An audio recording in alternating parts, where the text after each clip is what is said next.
Ready? Got it. All right, got it. All right. Perfect. So, hey, listen, man, I just want to thank you for doing this. I know you're busy. I know you got a kid on the way. Congratulations with that. Thank you. You know, it's been a long time since we spoke face to face. So I kind of, looking at you from afar, and I know we text all the time, but I wanted to kind of do this. For me, like I told you, for me lately, so this will be episode 4. One of the things for me is like, I've been noticing a lot of the crossover between sports and life, and just especially combat sports, and that's something that we've always had a connection with. And I've always respected anybody who steps in the ring of the octagon and puts themselves out there, because it's just you, right? Yeah. And you have no one to blame. You have no, can't point the finger at anybody. You have to look in the mirror.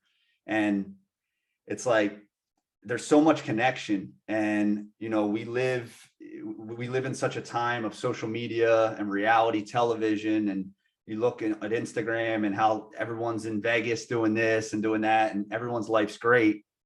And then, you feel bad about yourself, right? Because life isn't easy.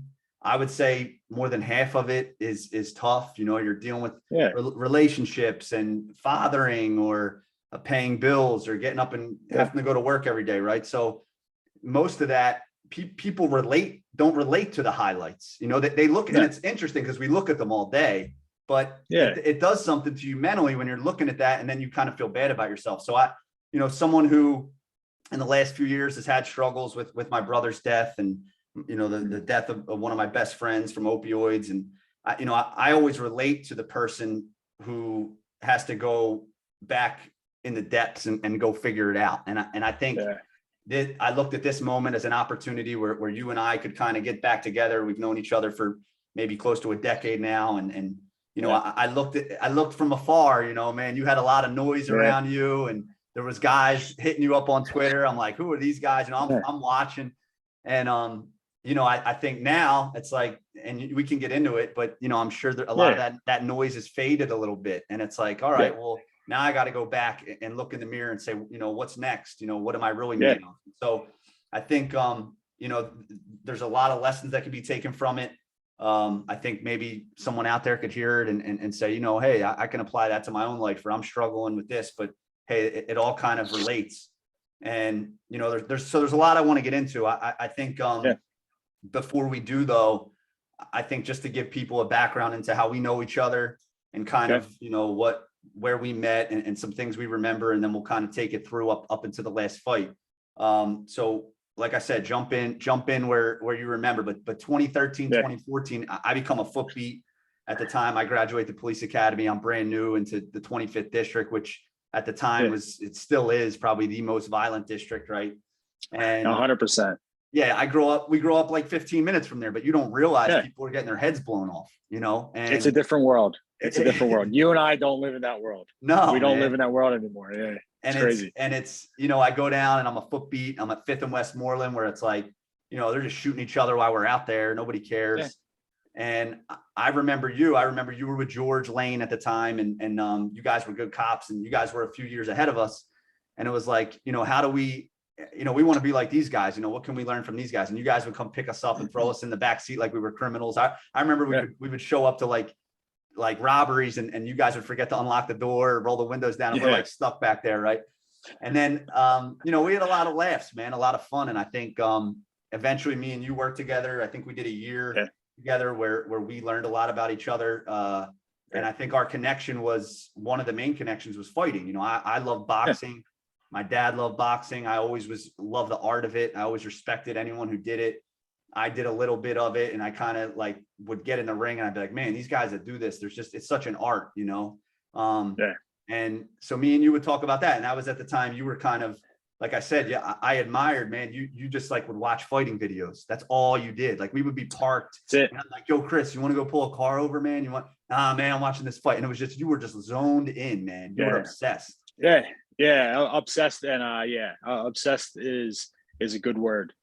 Dedicated, I guess you could say, depending on who you ask, is the type of word you get, for the lazy and the people who don't want something, obsessed is their word. I just think that's the dedication that you have to have.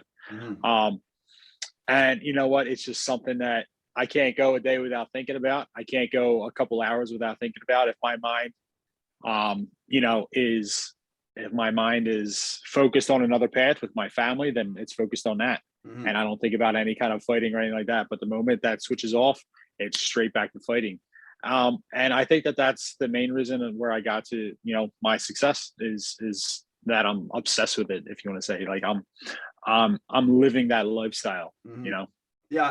I always admired it because I'm someone who, I fell into being a cop. We had Yeah. a lot of good times and all, but I never really knew my path. It was, I think, like a Yeah. lot of people, you're like, well, what are you good at? And then having Yeah. the guts to pursue it. Yeah. But you were zoned in, man. And I always like looked up to you for that. And I always admired that. Thank you. It's something that stood out to me. But I think like the other thing was, I told you before, was you never talked about anybody, man. That's something like lately I'm working on. I know that's a problem of mine, is where maybe I don't initiate it, but if I get in a group of people, it's like this guy, this guy, that. Yeah. And man, I don't know what it is. And what it tells me is that it's so rare, but I'm curious to hear like from you on like why if that was intentional. Like I remember being in like the parking lot after work and everyone was just like trashing somebody. And you would like have a smile on your face, whatever, but you never engaged, man. And I always just like that stuck out to me. It's weird. It's a little part of my social cues. It's like, I do enough to make sure that people aren't like, what the fuck is this weirdo doing? Yeah. Like, I'm like, oh yeah, totally, yeah.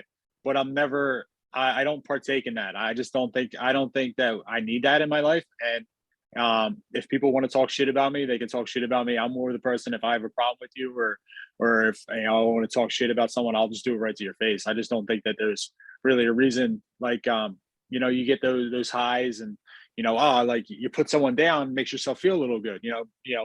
They might not have what you have, or you're jealous of what they have, and whether it's a personal life or the professional career, and you make yourself feel a little bit better. Like, oh, I'm not where I want to be because of this person. And I honestly think that that's probably where it is.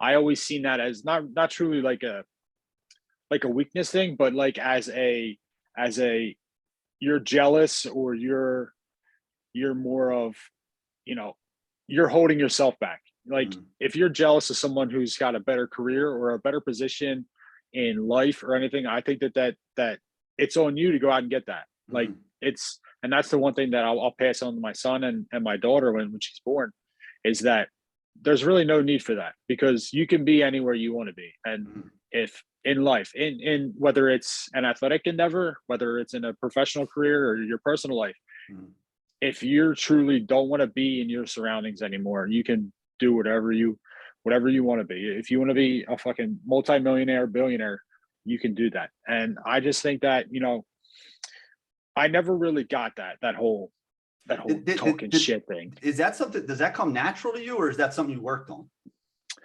Not talking about people. No, I think that I was kind of like molded by that, by like my childhood. Like, cause like, for like people who don't know, I was like a fat kid growing up. I really didn't have a lot of friends. I was kind of like by myself. So I really didn't get into like talking about people, because I was always talked about. I was always, made fun of as a kid, or like getting bullied and shit like that, getting picked on. And that wasn't like a reason why I wanted to go into fighting either. Like, if that's what people are thinking, but I know what it's like to get put down, and I know what it's like to have a group of people look at you as you're walking by, them laughing, they stop, everyone stops talking, stop laughing, they look at you, wait to you, and then they continue to talk about you. Like, I know what that is. And I didn't want to make someone else feel uncomfortable by doing that. That's just my person, because I know what it was like. I fucking hated it. Like, I hated every second of that. Not in high school, but like grade school a little bit, but then more so in high school, in like my junior and senior year, I guess you could kind of say that it got bad. But it was just like a whole, I don't want to put people in that position, because I know what it feels like. You know what I mean? I think it's a great lesson. I mean, I know it's something I've tried to work on. It's hard for me because I'm someone who talks a lot, and then I get caught up in these conversations. But it's I think it may be one of the worst things we can do as people is to talk about people, because if you notice, then when that person comes around, it's like Everyone They're just your shuts best up. friend, Yeah. and it's like, well, wait, well, hold Yeah. on, man. You were just saying, and it's such a bad habit. And it's what it is, a habit that like you get into. And I'm trying hard, but I always, man, I just want to tell you, I just always remembered that about you. And I think I don't really know if I could say that about anyone else in my life. And it stuck out to me. Like within 2 years, I was like, man, I just noticed we're in these conversations. He never, ever says anything. So, Well, thank you for that, man. Yeah, I didn't want to get, it didn't have to go down like too long of a path with that, but I just wanted to point that out to you because I think that's something very admirable that you can, we can all learn from. So anyway, we do the police thing, we're there. Yeah. I think I leave in 2018. You just left recently in December. At 10 years, right? And I think for me, I'd be curious to hear your take. I know my first few years, man, I had some of the most fun I ever had in a job. I really did. 100%. And about 2016, I would say, just to be honest, like the Michael Brown thing in Ferguson, when that starts, things started not being fun anymore, and it's a shame because sometimes I think back to like, man, we should all still kind of be there. Like it could have been, you hear stories of old timers, like your dad and it's like, we all were together forever, and we kind of lost that. And I think some of it was the narrative around policing and bad cops and all the stuff the media ran with. And we became the scapegoat of every problem in American history. Right. And it's like, I think for me, it's the hardest job in the world as far as mentally, I know maybe not physically, but mentally what you have to deal with. And what we see in Philly, especially in where we were in North Philly, I don't know if 5% of cops in the world see what we see, And that's a big thing that most people don't realize is that when they think of policing, they think of law enforcement as a whole. They picture small town or where they're from. And a lot of people aren't exposed to what we were exposed to as far as the violence and just the poverty levels and the way that people lived. And a lot of those streets that we used to go down and we used to chase people down and we used to sit on, a lot of those streets are like third world countries, man. Mm-hmm. Like a lot of those houses didn't have heat. You remember, you'd go in the houses and it would just be an oven heating the whole house, like it's insane to think about. And that's what a lot of people don't realize. Like people think that we have all these problems and, like how the social cues and everything was going on right around that time about, cops are the bad guys and cops are killing people. And we're just mindless killers going out there just killing people. Like, come on, man. I got way more shit to do. In fact, dude, I always tell people it was actually the opposite. It was like you tried to avoid everything you could to have to do that because it was like you knew what was coming. And there were times where it was like, you couldn't. I mean, I remember me and you, I always tell this story. We're at 2800 Park and that girl pulls out that toy gun, remember? And she points it at our front windshield like this. And it looks like a gun. And she's going, whatever she's saying to us. And we're like, we could have easily be justified in killing her. Absolutely. But I don't want to do that. You didn't want to do that. I don't want to do that. I think what people didn't realize was like, you hear on the news, like, oh, they killed this guy and this guy. Like they have the mindset of like, one black guy comes through the white neighborhood and we kill him. It's like, no, everyone was black. Like we were the only white guys, like everyone was black. Like, so if you're dealing with black people all the time, and it's like, if the narrative was true that like, we would all have been killing people like all the time, but it's just crazy. So I think, the narrative is like, what we dealt with may be different than like what a suburban cop deals with. I understand that, but none of it rings true to me. Cause for us, I know I didn't hear much racist stuff from us. Like, it was just like, we went and we did our thing. We had fun. We went out, we talked with the guys on the corner and like, it was just a game. It was like, we get you, you get away, you don't, and it was like, at the end of the day, you went home. But one of the things I wanted to get into was, and I'm curious, like your take on this, because no one really talks about this. I remember I was with Mike Innemer and my first guy I ever saw shot. And I remember I was brand new. I see a guy with a hole in his chest in the middle of the day. They scoop him, they take him, whatever. And I remember like being like, whoa, that was not normal, man. What is going on around here? But by the end, 5 years later, you could have shot someone in the head. It was like, whatever, get in the car, boom, like no emotion. And I wonder for you, like, do you think Do you think that job changed you? Yes, 100%. I am completely different. You ask my wife, you ask my Mm. brother, you ask my mother, you ask anyone who's known me before I was a cop and known me now when I was a cop for 10 years and I left. I am 110% completely different. Like like they say, your Emotionally, lose yep, emotion. emotionally, Yeah. mentally, however you want to put it.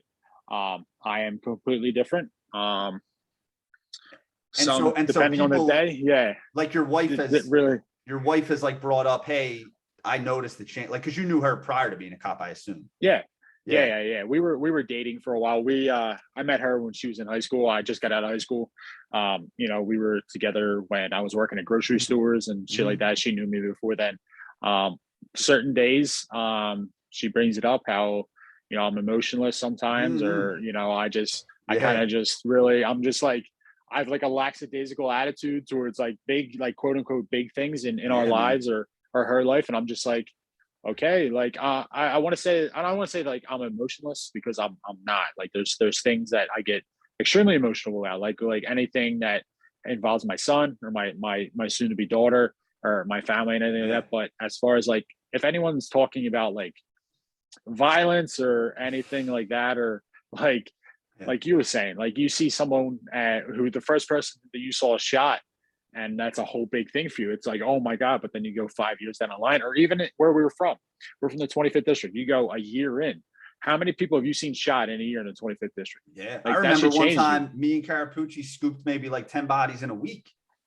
Yeah. And it became like, it became like a game, man. It was like, I scooped him. And it's like, well, hold on. His brains are in the back seat. Like it doesn't register at one point, And I think we all put up this, like, I remember being at funerals of like family members and close friends. We're like, I'm not crying. I'm not. And I am inside. Yeah. But it doesn't come out. I think that's the biggest thing is showing emotion. There's very few and far points in my life now that I show emotion, just because like it's not like and that's what I think is really like messed up. And that's what I really think changes people, is that certain people that you'd expect to be crying at a funeral or things like that, I can walk in with a straight face and I can be, okay, this is just okay. I'm stopping at a funeral, and this person, I really love this person and they love me, and we had great times, but this isn't anything great for, this isn't anything, life changing for me. Yes, they're gone. Yes, they're dead. And it sucks. Certain, I'll always miss them. But as far as showing emotion, very, very few people get that kind of emotion out of me. And I play the police factor as a main factor for that. Yeah, I think, we don't hear enough about PTSD and mental health with cops. Like you hear it in military. It's funny, but I almost think, and no disrespect to any military, but I almost think it's tougher because where we were, because you're in like a military style environment, and then you have to go home at the end of the night. Yeah. So you have to turn it on. You can't deploy for 8 months and be in war mode.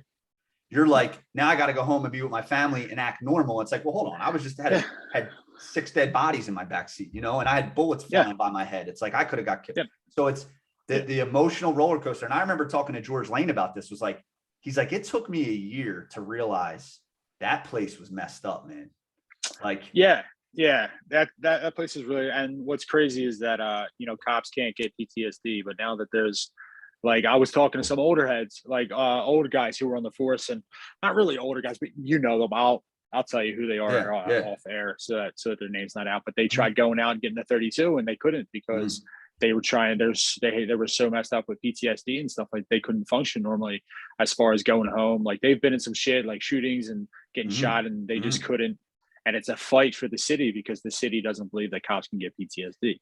Yeah, there's no conversation around it. I think, and us, like when you're in those group texts and all, like you don't want to be the guy that's like, oh, I'm a little like, this is like, because then you're a fucking pussy, you're a fucking bitch, and everyone's like, stop fucking around. And I think that's the culture that the police department breeds, and to a certain extent, you have to be like that. You have to be like, I can't, because the shit that you deal with, like dealing with dead bodies, dealing with possibly getting shot and killed, dealing with possibly shooting someone and them dying, and your face being all over the fucking news or whatever it is, and dealing with like dead kids and shit. No one wants to see that. So you got to harden the fuck up. Like, we deal with it.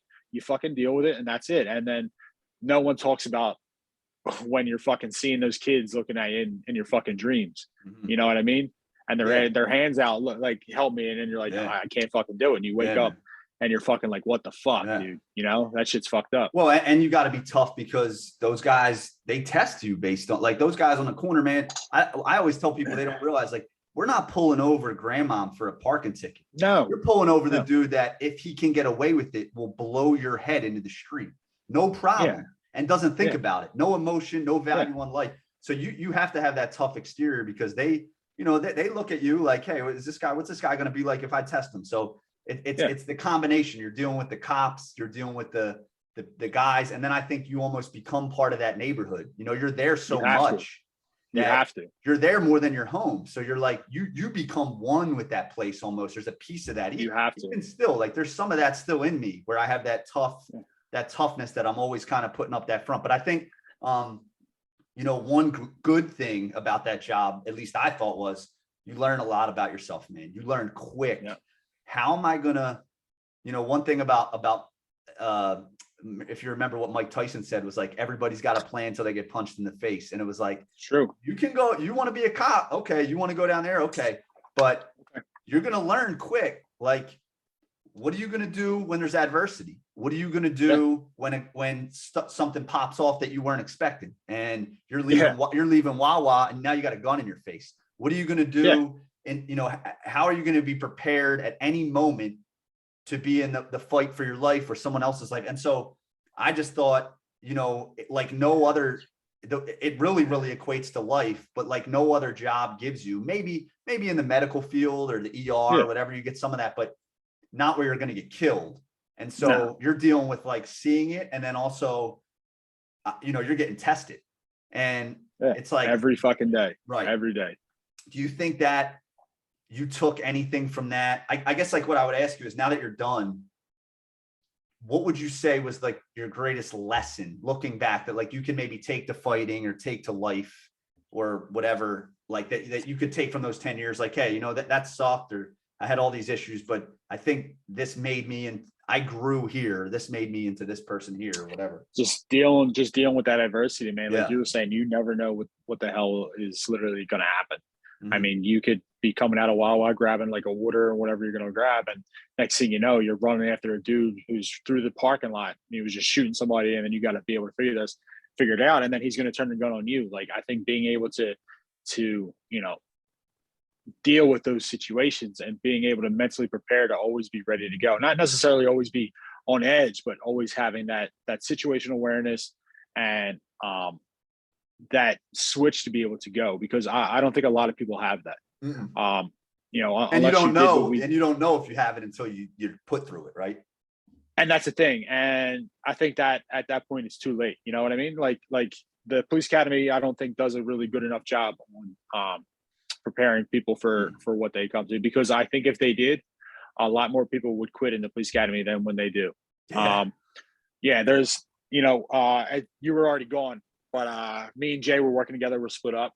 We each got split up for the new foot beats that were coming in. Mm-hmm. Jay was with a foot beat chick. I think she was working with her for like 2 days or 3 days. On the third day, she quit.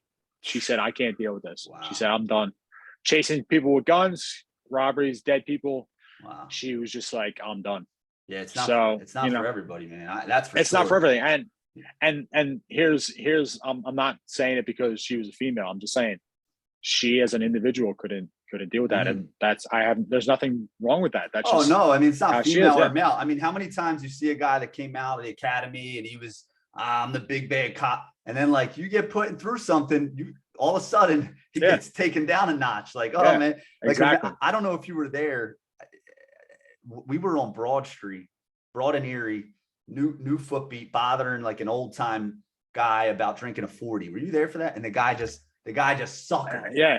And it was like, what? Welcome, kid. Like, welcome to the streets, man. Like this, you're not gonna get away with just like talking any way you want to talk. It's not. No, Just because you're a cop, they don't care about that here. You know, that's what it is. That's what it is. People who are coming out, they think that they're entitled, and they think that everyone's gonna listen to me because I'm a cop and I got a badge. And Nah. you have people in this world who could give two shits.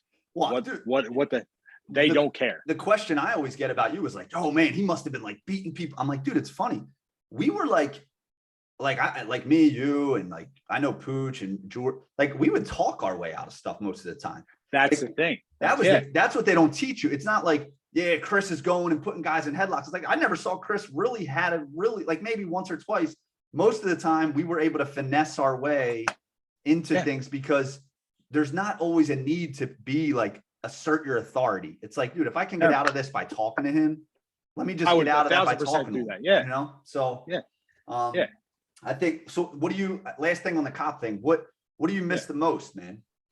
You guys. I miss the people I work with. Like you said, there was a time right before like you were saying 2016 where I loved going to work, man. I like working with you, working with everybody. It was, man, I can't wait to get to work. Like, all right, I'm gonna go work out, go eat, have a little nap, and I'm going to work. And what are we gonna do tonight? You know, like what is the district gonna give us tonight, and how are we gonna deal with it? Like that's just it was like 10, just the people. Like 10 Northeast kids that were just like running around North Philly, man. It was fun. Yeah. A lot of laughs. Like, I some of my greatest memories were in those 3 years. I mean, just the laughter and but the seriousness of it, but like the way we could kind of laugh it off and keep it light. I know when I left in 2018, that was hard for me to get over. I never realized that like at the next level of law enforcement, you don't have that camaraderie like you had there, man. Yeah, it's something that I'm really gonna cherish. I'm really gonna miss, especially looking back. And I'm really glad to stay in touch with you guys. But if it was still that group of people and still the way everything was going, I don't know if I would have left yet.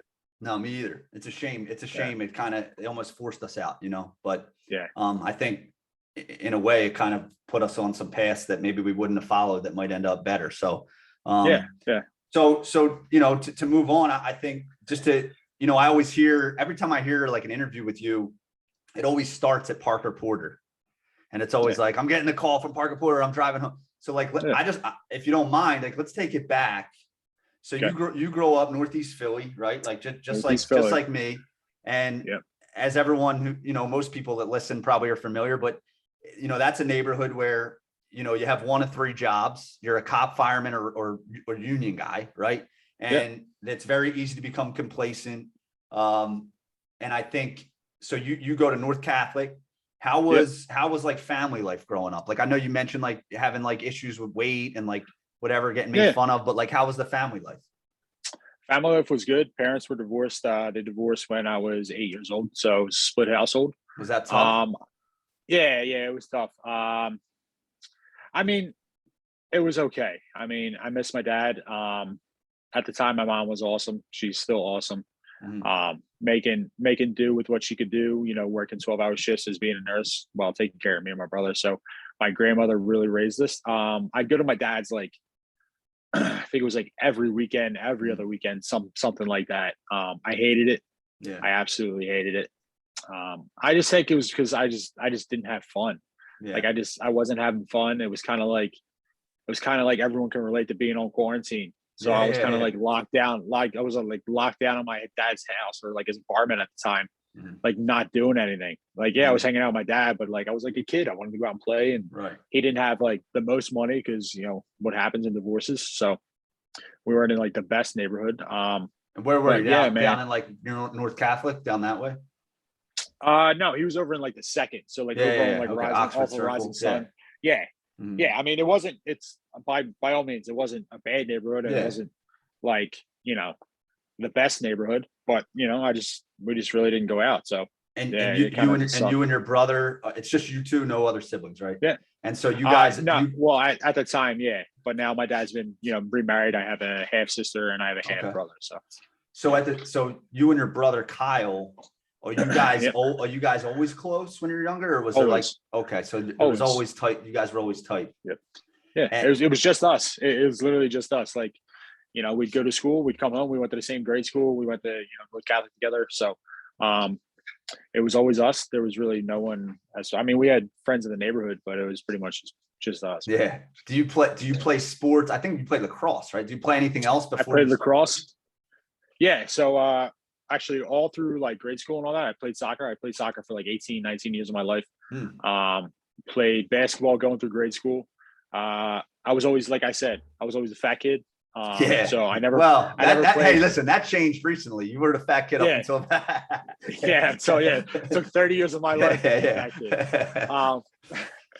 So funny. yeah, so I didn't play football. I didn't play any kind of pound ball or anything like that. Didn't wrestle. Um, yeah, and then once I got to high school, I played lacrosse. So so at what point, so you graduate, I think you said you start at college, but you don't finish. What comes first? Like, I'm going to be a cop or I'm going to fight, or at the same time? Same time, right around the same time. I was driving past the gym.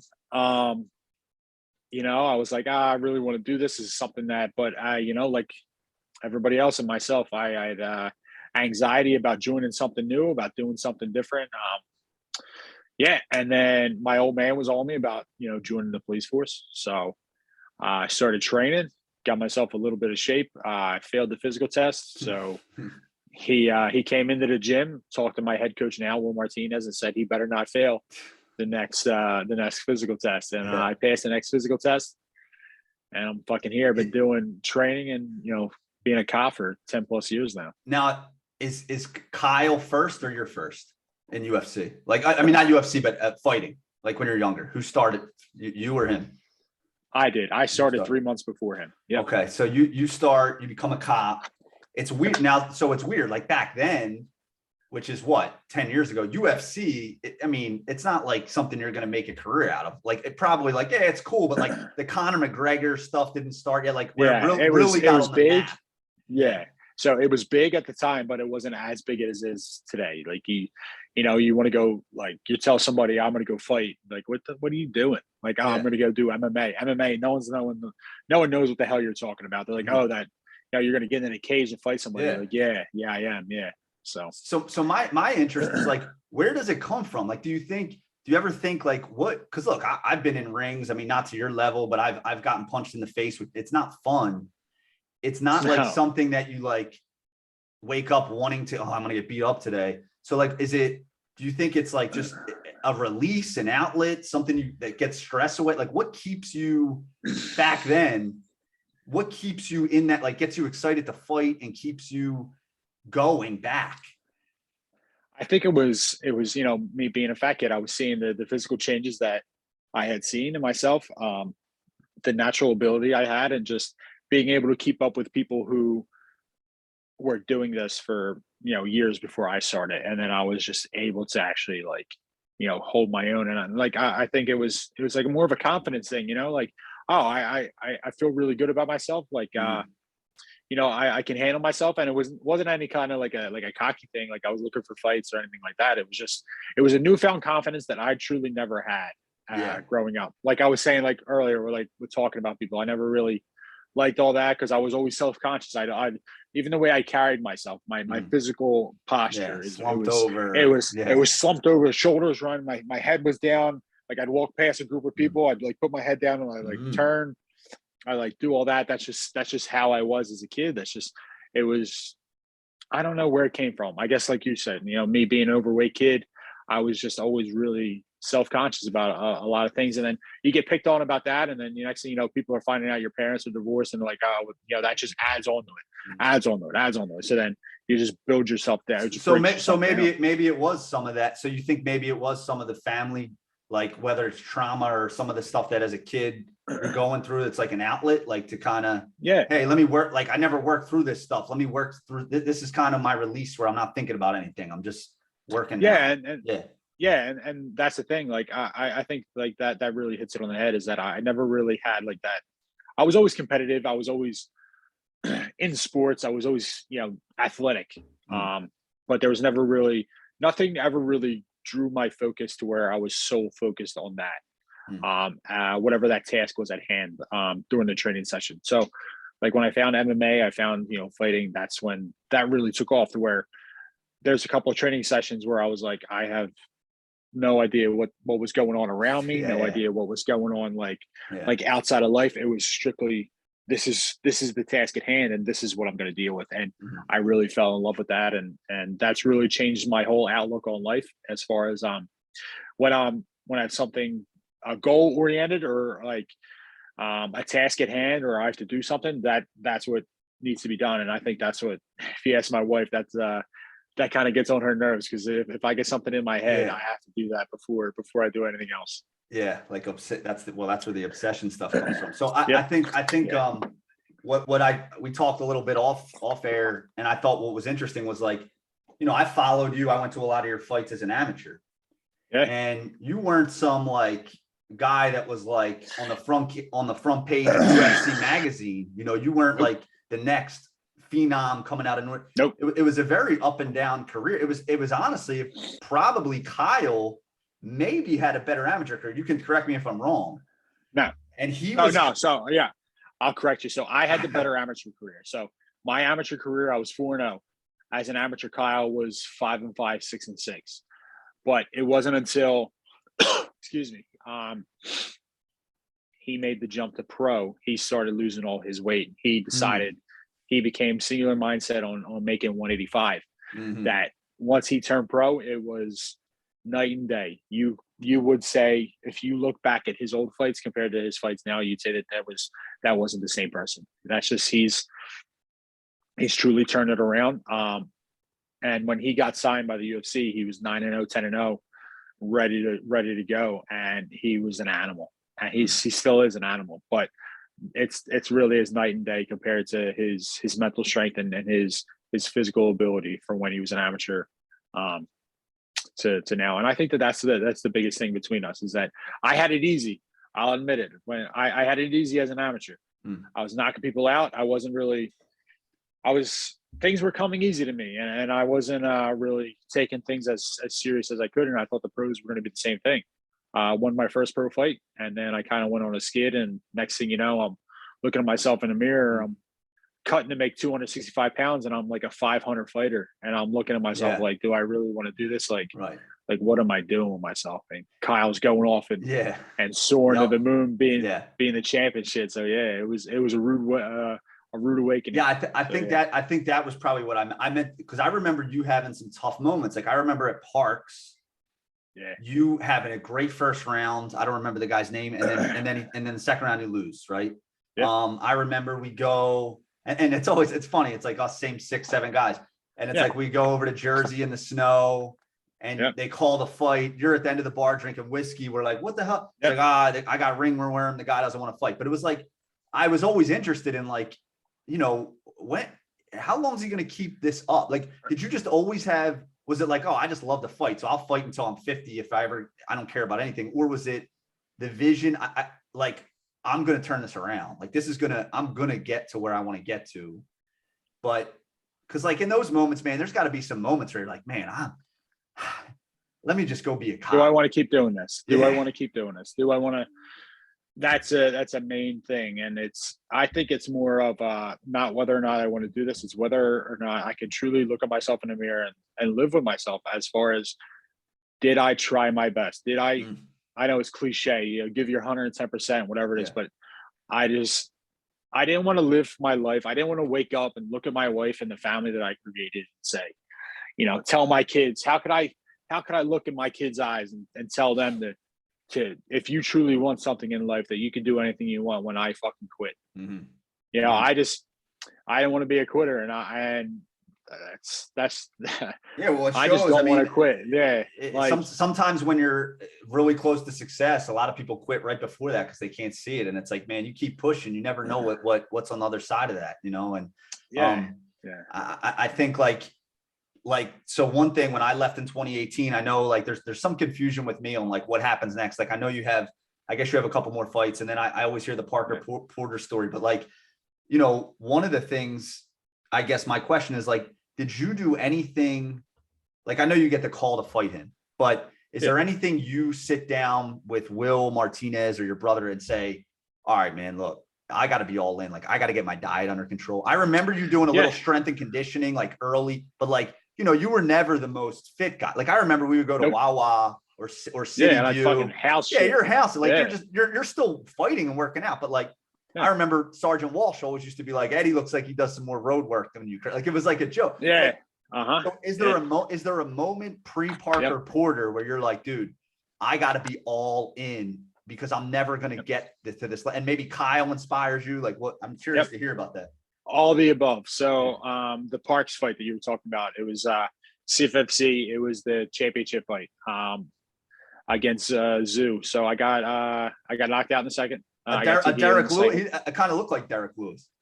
Yeah. Those guys are my kryptonite apparently. So I whooped his ass in the first round. Should have finished him. Come out in the second, a little bit of the same. He ends up finishing me. After that fight, it was kind of like a wake up call. Me and Will had a talk. Really get my shit together. Because I could beat these guys. There's no reason why I can't beat these guys. And it's all of a mental thing and, a physical thing. As long as I'm in the gym, I'll be good. We had a real tough time, me and him. We had a really tough talk. We got it done. I made the necessary adjustments with not really going out anymore after work. The guys would be like, yo, we're going out. And I'm just like, nah, because I remember when that stopped a little bit. Yep. Yeah. How about the diet though? Because that's hard as a cop, those shifts. Like, are you just that takes like you're just cooking and you're just all in on the food or what? That's it. Yep. Yeah. So I really started taking my shit to work. Man, I really didn't want to do that, but it was something that, it saved me money. It saved me time. But there was times when I was down in like Lehigh Avenue, like Park and Lehigh down there where I'm eating like a cold salad or like a cold chicken breast of rice. And I'm like, this fucking sucks. Yeah. This fucking sucks, man. Yeah. I can go up the road and get a fucking pizza. I know. And everyone around you is like, I remember, man, like I would have like a meal and you'd go and I'll come out with like a Mountain Dew. And I'm like, I'm just going to have the Mountain Dew. Like, it's just because when someone with you's doing it, you don't want to be the guy eating chicken and rice. Yeah. And that's I at the time I was working with Jay and I said, Jay, listen, man. Yeah, and he's no good. I'm fucking doing it. Yeah. He's no good. Because I'm like, Jay, I'm doing this, dude. And he's like, if we're doing it, I'm doing it with you. So he was bringing his lunch. He's real supportive. That's awesome, man. Yeah. That was always what helped me with Pooch because Pooch was always like by the book with the food. So then it was like, it got me back in that. But so you make the changes. Do you have a fight pre-Parker Porter where you've made the changes already or no? Yeah. So I lost the Zoo, and then I won against Danny Holmes. That was the one right after that, and I started implementing right then and there. And you feel good that fight? You win that fight? Felt great. Won first round head kick knockout. Felt great. Ready to go. Felt on top of the world. And then looking to get another fight. I think it was March or February of 2020. So right around the time that the pandemic hit, and then. The pandemic hit a week before the fight. Everything got shut down the week before the fight. I was in phenomenal shape, ready to fucking go 5-5s. And that guy, it was a rematch from earlier in my career. I was ready to go. And dude, I was fucking crushed. It was everything because in my mind, at this time, Kyle got signed by the UFC. He got signed by the UFC. He made his debut. I think it was June of that year. So they called him. They said, you're going to be making your debut in June.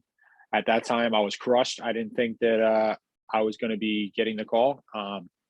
And the big brother in me, if any of us was going to get the call, I truly wish that he did. I mean, I'm sure you're happy, but as a competitor, like straight up, you're probably like, oh man, I want that. I want the same thing, right? Absolutely.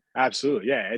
And that's the brotherly drive and the competitiveness that you're alluding to. And I think that that's what made us so great is that I have that competitive drive and so does he. And we don't take shit from either of us. So if he's fucking off, I let him know.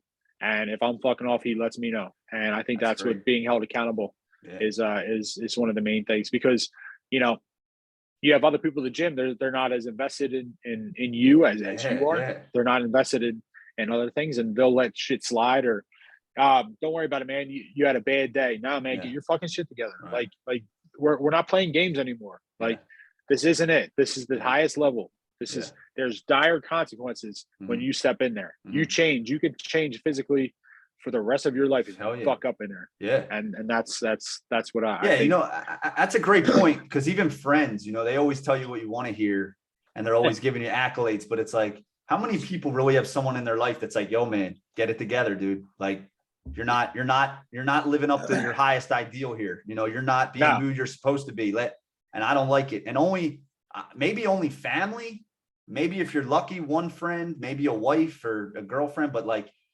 it's hard to find that. Even then, yeah, man, because they don't like confrontation. It's like, I don't want to come to Chris and then he's mad at me that I'm like calling him out. Exactly. And who am I to call him out? So that's great. That's awesome, man, that you have that, and I'm sure he loves that you're there for him with that too. But even in family though, like even brothers, like sometimes you want to say something to your brother, like I don't want to come off like acting like his dad or whatever, Yeah. But I don't care.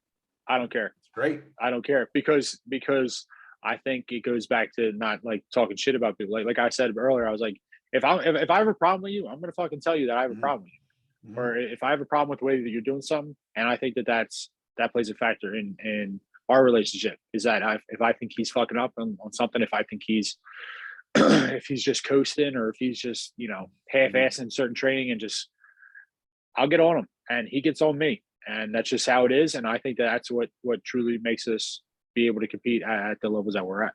The Parker Porter thing. Do you think Kyle, because it's funny, like you try to always find positives and negatives, right? So the pandemic hits, that fight gets canceled, you're crushed. It's like, one thing I always like talk about and try to learn is like, in moments where we can't understand something, these bad things are happening. It's like, how can we spin the story? Like, all right, well, this happened, but like, why? I always think of this story. I don't know if you ever heard this story.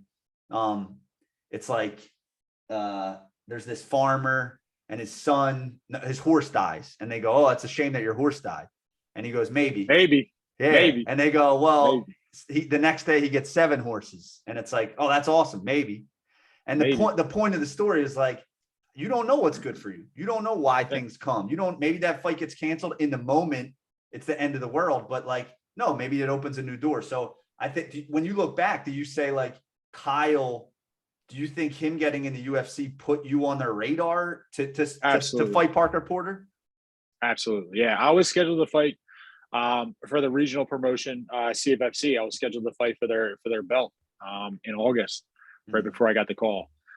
In my mind, in my professional career, I didn't think that I was going to be able to get the UFC's call or get on their radar unless I won that belt. And when the first fight got canceled, I was crushed because I thought that this was it, man. My chances of I'm only getting older, Yeah. I'm only getting older, and the UFC isn't in the market of signing older guys. Now, granted, I was 30, 31 at the time. Excuse me. And those are the things that play in your mind. You take into all these factors, all these accounts, and I was crushed. We signed for a new fight for CFFC, and I was like, all right, cool. This is it. This is really happening. I get this belt. I'm on their radar. I'm on the short list for a short notice call. And next thing I know, I'm getting the call ready to go. So it was really fucking cool. And I really think that Kyle getting the call, Kyle putting on the performance that he put on the type of fighter that he is, really gave the UFC brass and all those people the confidence in calling me up and signing me up. Yeah. So sometimes, that's another lesson. It's like you're happy for the people around you, and you never know. Absolutely. When, you have resentment or jealous and all that, that's not going to breed anything good, So maybe, if you have a good attitude, it's like ultimately the timing of everything works out perfectly. And Absolutely. Kyle getting signed, if you would have been resentful or like mad at him or something, but ultimately it all works out. And I think, so so like, I know the whole story is like, you get Parker Porter. I know you get the call, you're excited and all that. So you get in and dude, you just start whacking guys. Like you go on this roll where you're just like, it was the best shape I ever saw you get in. Each fight, it seemed like you got in better shape. Your confidence seemed to grow. You whack him.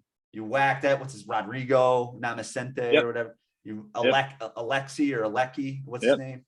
And then Alexi Olenek. And then Shamil. So you're just whacking guys and making quick work. And it's like now, dude, your life goes from I'm waiting to get this rematch to get this belt to I'm on everyone's radar. Like these guys, not the group that was at the Parks Casino, but like I'm looking at Twitter, Daukaus. It's like, whoa, here we go. Everybody's coming out of the woodwork, man. Chris Daukaus is the best thing ever. Oh, yeah, you know him. I know him. He's a cop. It's like, you don't know Chris. Like, why? Because you're a cop in Philly. You know Daukaus now. But and not to say, but like, I guess the question is, are you realizing, like, when this is going on, are you realizing like what this is? Like, hey, this is part of, because you never experienced success like that, where it's like, hey, I'm getting asked to do all this stuff. I'm just going to take it in stride. But I'm telling myself, like, look, I know these guys, as soon as it goes bad, these guys are gone. Yeah. And and that's the crazy thing is that my brother really helped me keep grounded. It was, like who bandwagon's full. We would always say, it's full. Catch another fucking ride. It's fucking full. Yeah, that's what we would say. Yeah, to be like, I got fucking bandwagon. It's a good life lesson too, because it's like, everybody. I always say to people, like, I don't want to know you. I don't want to know my relationship with Chris Daukaus in good moments. Yeah. I don't want to know when we're laughing and it's all good and we're drinking wine, like, hey, me and Chris are best friends. No, I want to know when it hits the fan, when my life's in the toilet and everything is, no one wants anything to do with me. Am I here? Is Chris here for me? You know what I mean? So that's what I think, like, how, I guess you knew that was coming, I'm sure, but like, how do you stay humble? Like, you're leading up to the Derek Lewis fight, you're on with Megan Levy and you're doing this stuff that, like, how do you not let that make you become arrogant and forget things? But is that a conversation you're having on a daily basis? That is an active thing. That is an active mental exercise that I tried doing, because I know it could be over and it could be gone as quickly as it came. Mm-hmm. Look at where we're at now. Mm-hmm. No one's blowing me up now, man. Yeah. No one's blowing. Well, now you're back to the Park Casino crew. You know what I mean? Now I'm back there. Yeah. That's the thing, man. That's the thing, man. When you're on your up and up, everyone's grabbing. Everyone's trying to hold on. Mm-hmm. But then the moment you start going down, everyone's like, that dude fucking sucks, man. Stinks. Yeah, that dude he's sucks. A bum. Yeah, but yeah. You should see it. You should have seen the DMs that I got on fucking Instagram after. Yeah, I want to get into that in a little bit. Yeah, I want to get into that. All right. Yeah, so let's get right into it. So you get the fight. How do you know how that Lewis fight happens? Like, is that him? Because, like, he's obviously has the leverage. Is it him or is it your guys? Like, we won him and he goes, I'm in. Nope. It was. Is it Dana? Yeah, it was the UFC brass. I beat Shamil. I'm getting pictures in the back done. So I just won, legit just won, getting my victory pictures, posing, doing all that shit, doing interviews. They go, pick your phone up. I'm like, all right, what's up? It's my manager. He goes, they want you to fight Derek Lewis. Wow. That night they offered it to me. So I was like, all right, cool. All right. Wow. And it's no conversation with Will. It's no, like, because, sometimes people will be like, hey, is this the best move? Is it, like, in boxing? The thing I love about UFC, boxing is very selective on, hey, this guy's just made pro. Let's make sure he gets to 25-0 before we do anything else. So, like, is that UFC's not really like that, which I love, but is there any conversation, or is it like, no, that's a big name. I don't care about the matchup. I'm in.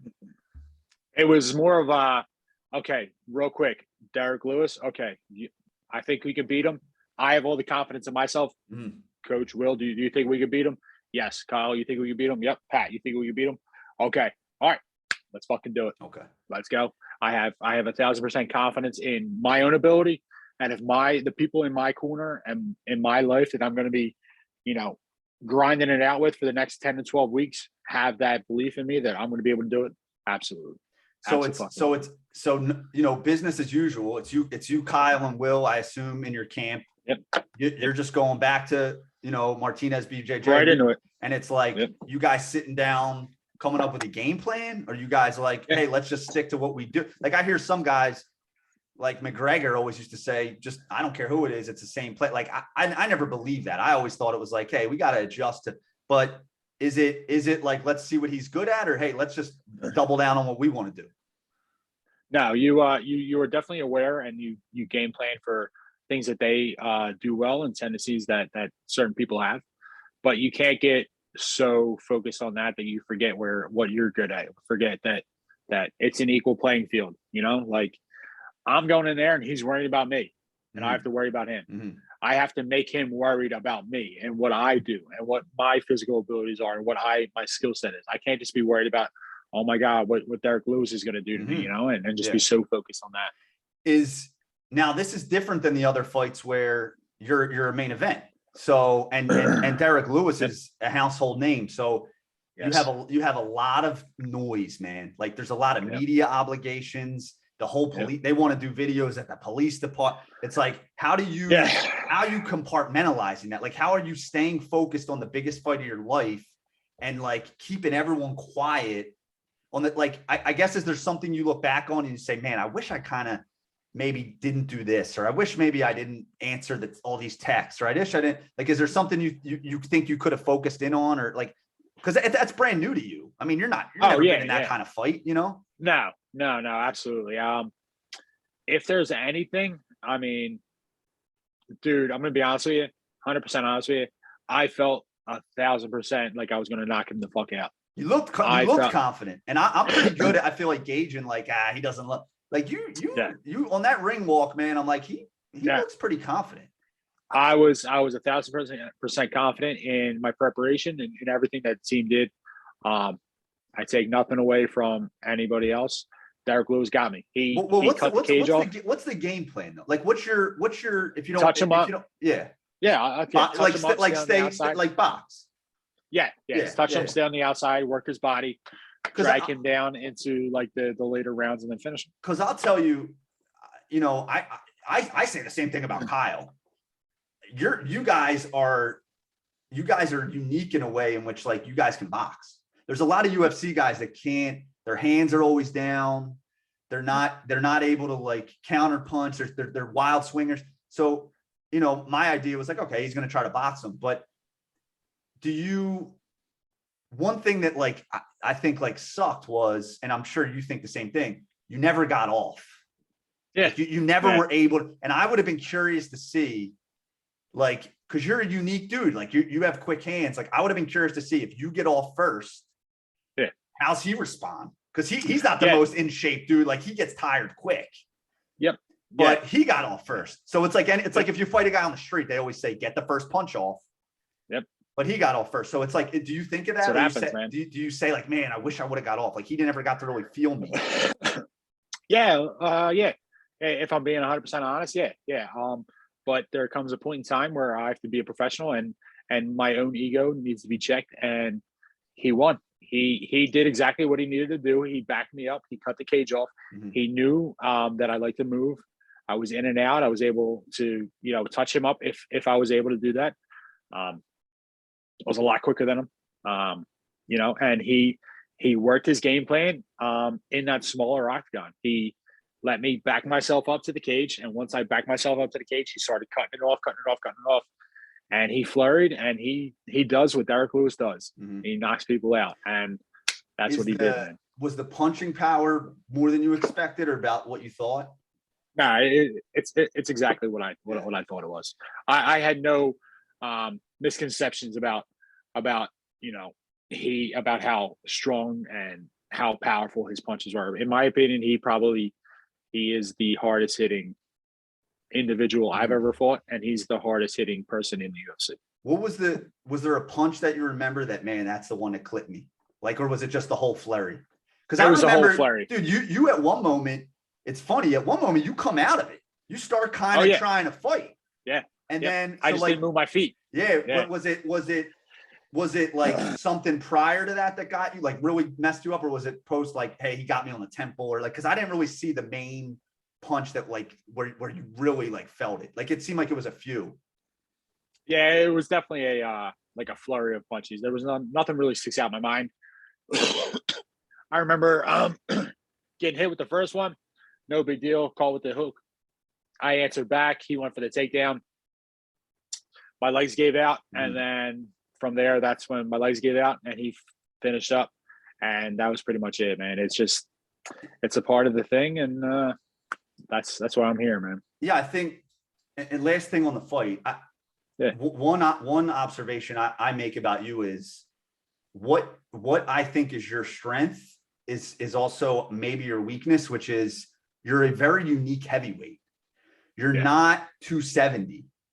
Nope. You're not like in boxing, that fight doesn't happen because you're not allowed to be 40 pounds heavier than the guy. So like what I wonder for you is like, and maybe you guys had this conversation, like your strength is you're quicker, you're lighter on your feet. And I saw this from you 5 years ago. You're quicker, you move like a middleweight or even less. You have quick hands, you have quick feet, you react good, which no heavyweights do, but you're a lot lighter. So do you have the conversation and say, man, do we try to just eat like an animal and get up there? Or do we try to come down? Do we come down to 200? Like, because if we find our sweet spot, we have all the skills, but you're in that you're in a very weird weight. Yeah.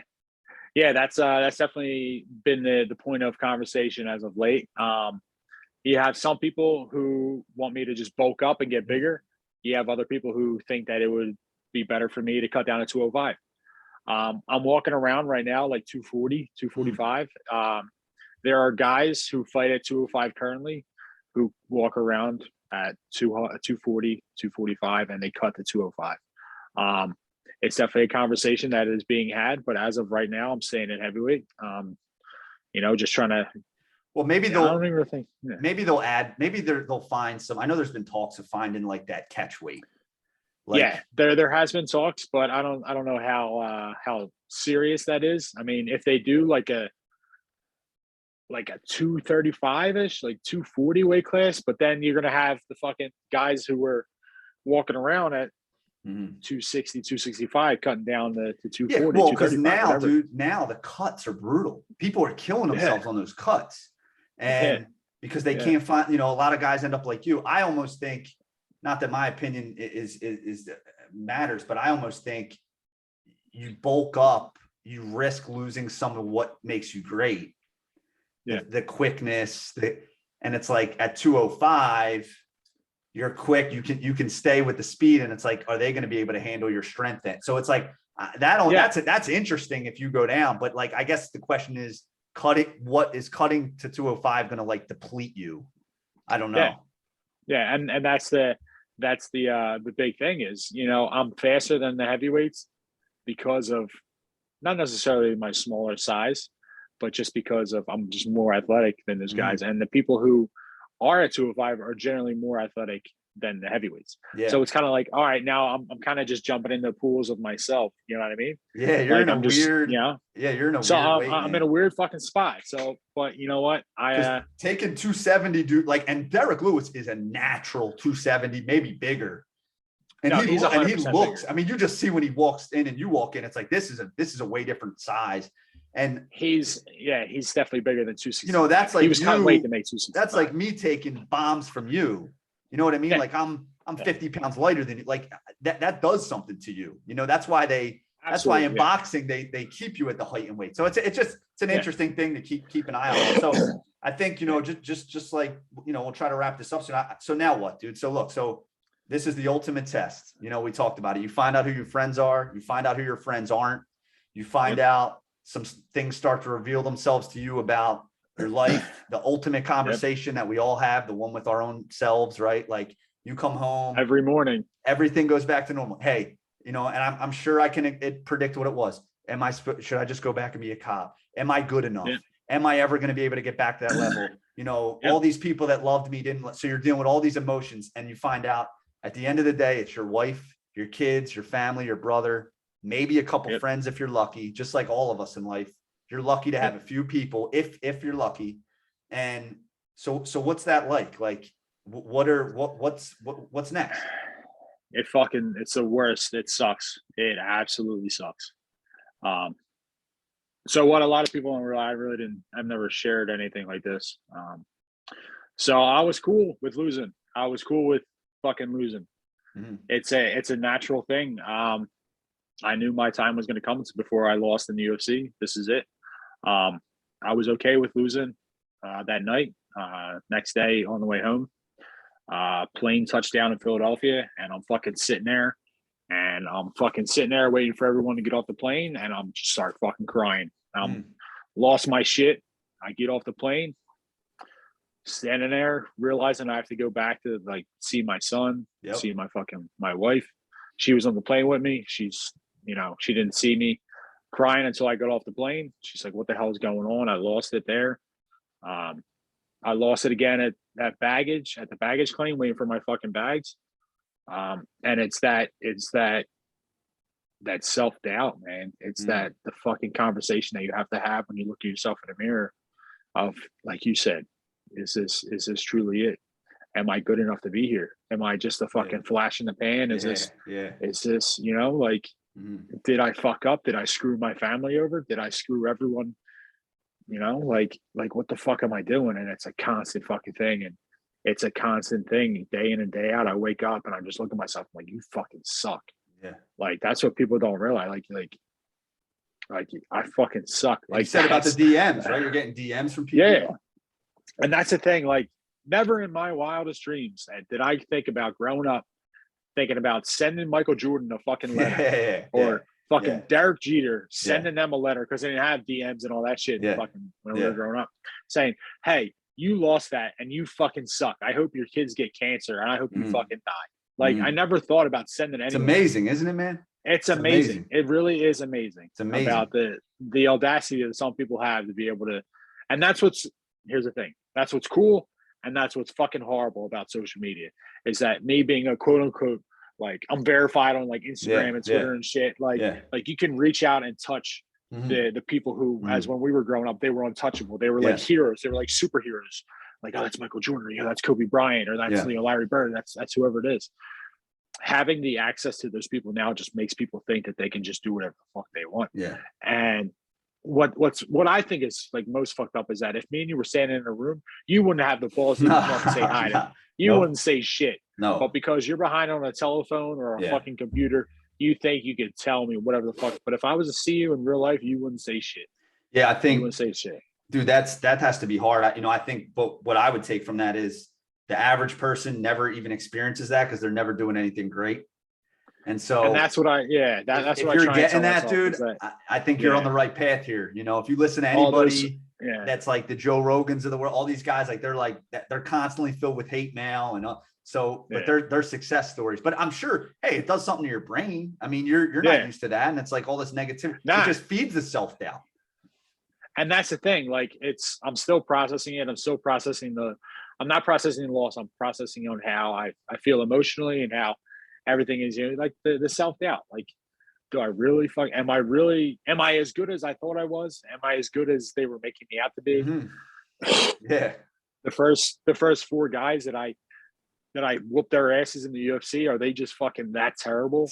Did they have an off night? Like, that they have an off night and I had an okay night, and that's why I'm fucking here. Like, it's these constant battles that you have, but man, it fucking sucks. Is there a lot of like self-reflection where you're taking time I'm sure now that you're not working as a cop anymore, like, are you just like on the couch, like maybe in a meditation or something where you're just like, man, what's next? How do I over? Late at night. Yeah. When the family's asleep and I'm racking my brain about how, I can't sleep and everything like that. And that's the main thing is it's because I have soon to be three people's futures in my hands. And I get flatlined like that on national fucking television. And I'm like, what the fuck, man? And I'm like, now he's going to see that. My son's going to see that. My daughter, when she's born, is going to see that. My wife has to go to work, and I don't know what the fuck. People are commenting on her shit. Like, people are commenting on the place I get my hair cut at. Like, shit, that guy sucks. Like, dude, it's insane, man. Like, it's fucking insane. But you learn a lot. Yeah. Because now next time, maybe there's things you'll do different, or there's people you won't let in, or there's but you can't, look, there's nothing you can do about that. I always think of a story. I don't know if you ever heard the story from Teddy Atlas, Tyson's old trainer, when he was on Joe Rogan, and he said, and I think this applies to you. It's like, you don't learn about a person until they're tested. So like, a doctor isn't a doctor until he's in the emergency room and a kid comes in, he's got to cut him open and something goes wrong. A lawyer isn't a lawyer until something goes wrong in the courtroom. He always said Mike Tyson, he was 0-5 as a fighter because all 5 times he got challenged in the ring, he lost and wasn't able to come back. And so you don't care about all the wins. So I think like for you, just like all of us, man, if you're going to be in UFC long enough, nobody's like Floyd Mayweather where you're going to pick 50 fights and be 50-0. They all lose. And they all lose in sometimes dramatic fashion, even in boxing. I told you Manny Pacquiao gets knocked unconscious. And so I think, the darkest moments, I told you about the Tom Brady thing. Like he always said his darkest moments were his greatest lessons. And I think, you're going to learn a lot about yourself. Maybe Absolutely. You look back on this period and go, man, I needed that. I needed that. Yeah, I have the same feeling, and I'm dealing with it. Figuring shit the fuck out. Is there a fight? like I know you're back training, but is there just like, hey, let's see what's next? Like there's no plan to fight anytime? No, I gotta they called me for a short notice fight, but I was on vacation. And it's the first time I'm really back. Yeah, I've been going for like 18, 20 months straight of training camp after training camp. So I'm giving my body a little bit of a rest. Certain injuries need to heal up. But yeah, and then just the brain trauma, like the actual brain trauma. I'm not trying to get like Nate Diaz.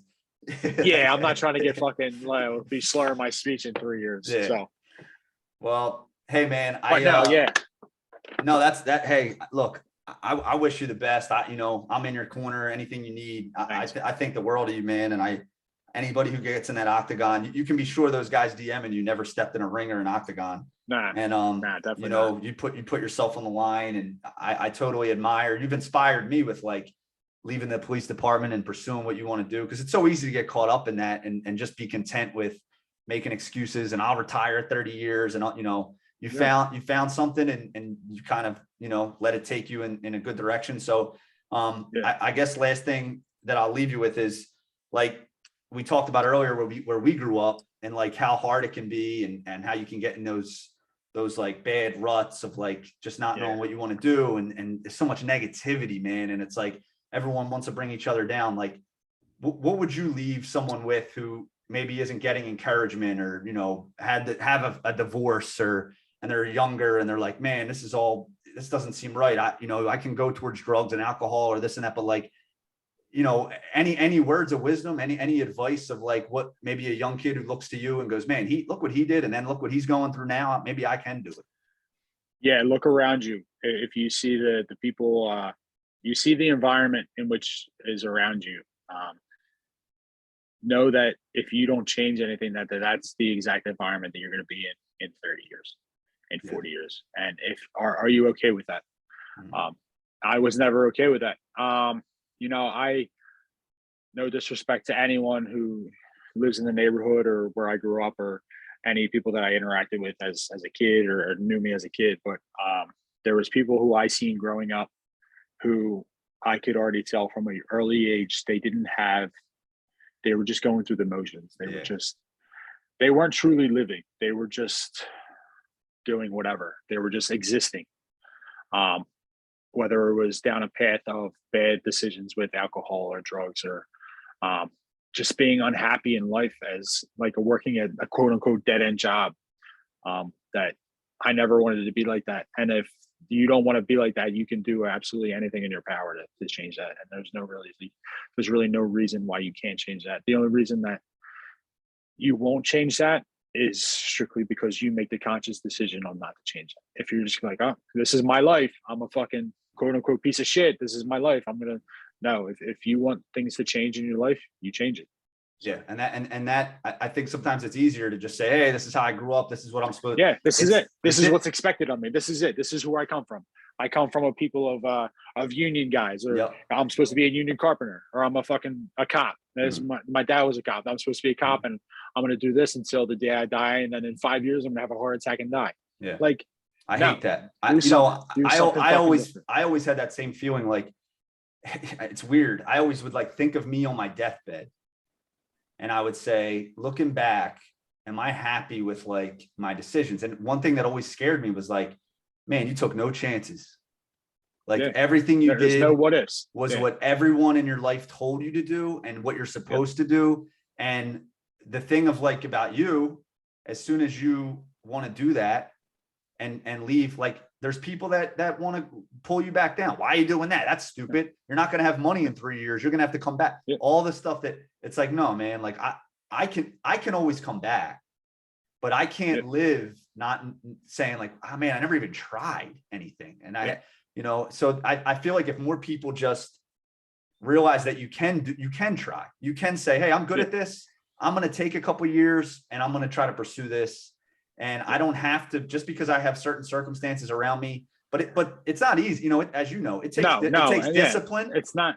Yeah. You have to be super confident in who you are and what you're doing. Cause when the naysayers come, you have to be able to get rid of it. Yeah. And it takes like some real courage, and I think not being afraid to fail. And when you do fail, that's the biggest thing. How are you going to respond? And that's definitely the biggest thing is you, if you truly believe and you want to do something else, no matter what anyone says, they could tell you literally right to your face, you're going to fucking fail. And you could be like, okay, if I fail, I fail. But I at least know, like you said, on my deathbed, I at least tried to do it. And if I at least tried to do it, I can live with myself. I can live with myself and say that I at least gave everything I tried in my life to achieve whatever I was going to do, whether not even fighting and just in life. Like you want to have, a giant house with lots of cars. And if you want to have a great family, 5 kids and, just a comfortable living, if whatever you want to do, just fucking do it. And it's going to be tough. It's going to suck. It's going to be a lonely road. It is lonely. Yeah. You need a target, man. Cause if you don't have a target, you don't even know what to hit. It's like, I have to have an aim. I have to have something I'm pursuing, because if not, I end up in all these different directions that none of which are taking me anywhere good, Just a bunch of bullshit directions where you're not doing anything. You're just existing. You're like, oh, this is what I'm doing right now. Mm-hmm. Like, but what are you doing in life? Like, what is your goal? Like, you get one shot at this thing. Yeah. You're like, I don't have a goal. Well, like, okay. But that's the thing. Like, I don't have a goal. Okay. Well, guess what? I don't have any use for you in my life. Like I want to surround myself with people who are goal oriented, who want things in life. And it doesn't necessarily have to be fighting. Like if you were creating a business and you want to have that best business, then absolutely come on board. Like me, I'll fucking hang out with you. We'll go to dinner. We'll talk about things. We'll talk about things other than life, about what you want to do with your life and your business. I'm all about people like that. Yeah. But if you're just like, nah, man, I want to go fucking to the bar and doing whatever, and you have no direction in your life, and you have no goals, like I got no time for you, man. Like, sorry to say, I got no fucking time. Like, get out of here. Like get out of my way. Like, get the fuck out of my life. It's easier to kind of hang out by yourself or with your brother, you know what I mean? Because you don't have all that stuff. It's just like whatever, man. We're doing our own thing, Yeah, I'm doing my own thing, and it's cool shit. Because guess what? I don't need any of you fucks, and I don't want any. Like that's my thing. Like I have my own goals, and if I got 100 people with me, or I got the 3 people who are going to be upstairs, like them and my family, that's all I need. And if that's really all I need. Everybody else, I don't give a fuck. That's not only all you need. That's all that's going to be there when things go down anyway. That's all that's going to be there anyway. Yeah, there's not going to be the 100 friends. No. Yeah, when I was getting stitched up in the back because my ear fell off and I had 7 stitches in my head, the fucking people who were in the back are the only ones that matter. Right. My wife, my brother, my coach Will, and my buddy Pat, who was in the corner movie. I always laugh are the only people that matter. When people say they have all these friends. I'm like, man, I don't why are they your first of all, why are they your friend? Like, why do you think we went to high school together? It's like, man, that dude's a dork. That dude's a fucking bum. That's not your friend though. Like, why is he your friend? Has that relationship ever been tested? As soon as you tell him you're not drinking anymore because you want to be better at that, he's not going to even call you anymore. It's over. If you stop going to the same bar that you guys go to, does he call you anymore? Does he do anything? You guys hang out and talk about life, talk about what you guys want to do. No, get out of here. Get out of here. It's better when you have, Kelly's there, Kyle's there, your son. It's like, that's all I need, man. Yeah. I have a friend or two that I can, great. You're blessed if you have that. But most people, I think they find out sometimes in hard ways when the chips are down, there's nobody around, man. So that's why that conversation with yourself and your loved ones is the only one that matters. So That's it. I'll That's leave it, you with man. that, man. I know we've been going for a while. Hey, I appreciate Yeah. you doing this. We'll Thank you. we'll pump it out here, and we'll hopefully get some good feedback. This was a lot of fun, man. Absolutely. Appreciate you, man. Thanks, Ed. All Don't be right, a brother. fucking stranger. All right, man. Good luck. Love you. All right. Thanks, brother. Later, man. Later. Later. Later.